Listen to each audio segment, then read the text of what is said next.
আমার প্রিয় ছাত্রছাত্রী প্রশ্ন বিচিত্রা চ্যানেলে তোমাদের সকলকে স্বাগতম জানাই। আশা করি তোমরা সকলে ভালো আছো। আজকে আমরা এই ভিডিওর মাধ্যমে পড়ব ক্লাস 2 এর দ্বিতীয় পর্যায়ক্রমিক মূল্যায়নের জন্য গণিতের 2 নম্বর প্রশ্নপত্র।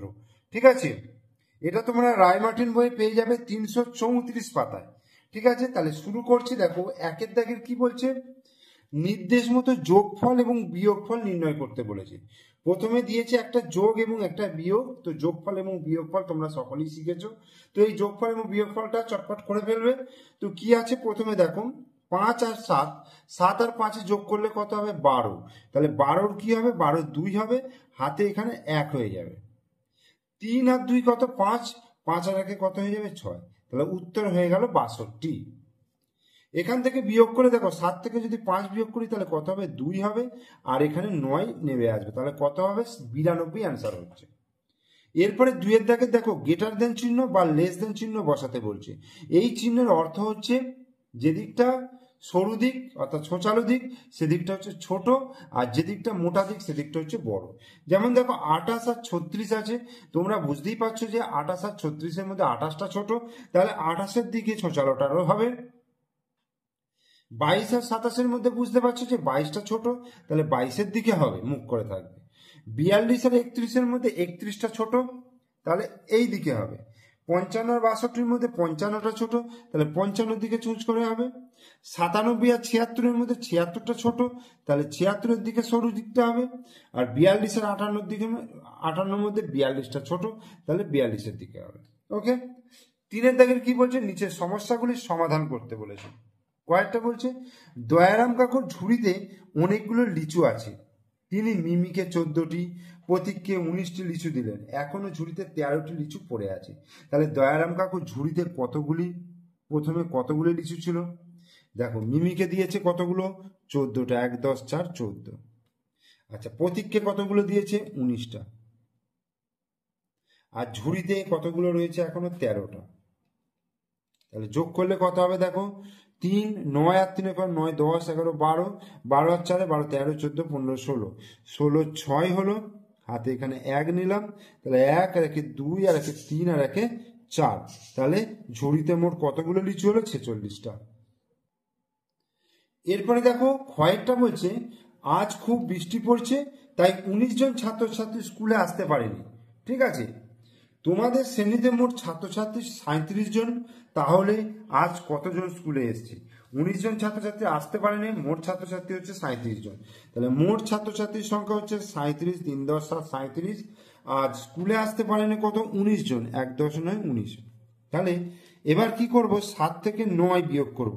তাহলে 9, যেহেতু 7টা ছোট রয়েছে, তাহলে এটাকে কেটে 2 করলাম, আর এটাকে কেটে কত করব, 17। 17 থেকে 9 বিয়োগ করবো, 9 10 11 12 13 14 15 16 17, তাহলে 8 হলো। আর 2 থেকে 1 বিয়োগ করলে 1। তাহলে আজ স্কুলে এসছে কতজন, 18 জন। 4-এর দাগের কি বলছে, বাম দিকের সঙ্গে ডান দিক মেলাতে বলেছে। বাম দিকে কি আছে, দেখো 3 যুক্ত 5, 3 যুক্ত 5 কত হয়, 5 আর 3 যোগ করে 5 6 7 8, তাহলে 8 এখানে রয়েছে, তাহলে 8-এর সঙ্গে এটা মিলে গেল। 9 থেকে 4 বিয়োগ মানে 4 5 6 7 8 9, 5 গাঁট, তাহলে 5-এর সঙ্গে কোনটা মিলবে, এইটা। 2 গুণিত 2, 2 দুগুণে কত হচ্ছে, 4, তাহলে এটা মিলে গেল। আর 7 আর 3 কত, 10, 10 তাহলে কার সঙ্গে মিলবে, এরপরে দেখো 5-এর দাগের বলেছে ছোট থেকে বড় সাজাতে বলেছে। সব থেকে ছোট সংখ্যা, দেখো সবকটা সংখ্যা দেখে নাও, দেখি বুঝতে পারবে তোমরা যে ছোট সব থেকে কোনটা। দেখো 83 আছে, 15 আছে, 76 আছে, 64 আছে, 59 আছে। তাহলে দেখি বুঝে যাচ্ছে যে 15টা হচ্ছে সব থেকে ছোট। তারপরে দেখো কোনটা আছে, 59। তারপর আছে দেখো 64, তারপর আছে 76, তারপর আছে 83। বোঝা গেল। তারপরে হচ্ছে বড় থেকে ছোট সাজাতে বলেছে। এখানে বড় কোনটা আছে, 86। তারপরে কত দেখো 75 আছে। তারপরে দেখো 49, 47 40, 49 47 40 হয়ে গেল। এবার ফাঁকা ঘর পূরণ করতে বলেছে।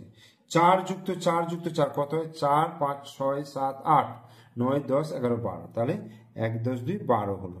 তাহলে এইটাকে আমি লিখতে পারবো 4 গুণিত 3, তাহলে 4 3 12। ঠিক আছে, এখানে দেখো 2 গুণিত 5, 2 গুণিত 5 তার মানে হচ্ছে 5টা 2 নেব, তার মানে 2 যুক্ত 2 যুক্ত 2 যুক্ত 2 যুক্ত 2, তাহলে যোগ করলে কত হবে 10 এবং 2 5 10, এইভাবেও লিখতে পারবো। 7 যুক্ত 7 যুক্ত 7 তার মানে কত হবে 21, যোগ করলে 21 হবে, তার মানে 7 গুণিত 3, 3 7 কত হয়ে গেল 21 হয়ে গেল। এরপরে দেখো 8 দাগে সমাধান করো। প্রতিটি জারে 3টি মাছ আছে, 3টি জারে মোট কতগুলি মাছ আছে? প্রতিটি জারে 3টি মাছ আছে, 3টি জারে মোট কতগুলি মাছ আছে? দেখো একটি জারে আছে কতগুলো মাছ? 3টে মাছ, তাহলে 3টি জারে আছে কত? 3 গুণিত 3, তার মানে 9টি মাছ। ঠিক আছে, তাহলে মোট 30 নম্বরের কিন্তু এটা একটা প্রশ্নপত্র আমি তোমাদেরকে করিয়ে দিলাম। তোমরা অবশ্যই ভিডিওটা মন দিয়ে দেখো এবং প্রত্যেকটা দাগের অঙ্ককে ভালো করে মনোযোগ সহকারে দেখো। এই অঙ্কগুলোর মধ্যে থেকে কিন্তু পরীক্ষায় আসতে পারে। এগুলো যদি তোমরা প্রিপারেশন নাও তাহলে কিন্তু পরীক্ষা খাতায় তোমাদের সহজ হয়ে যাবে। আর ভিডিও ভালো লাগলে লাইক করবে, কমেন্টস করবে, শেয়ার করবে, আর আমার চ্যানেল নতুন দর্শক হলে অবশ্যই চ্যানেলটিকে সাবস্ক্রাইব করে দেবে, পাশে থাকা বেল আইকন প্রেস করে দেবে।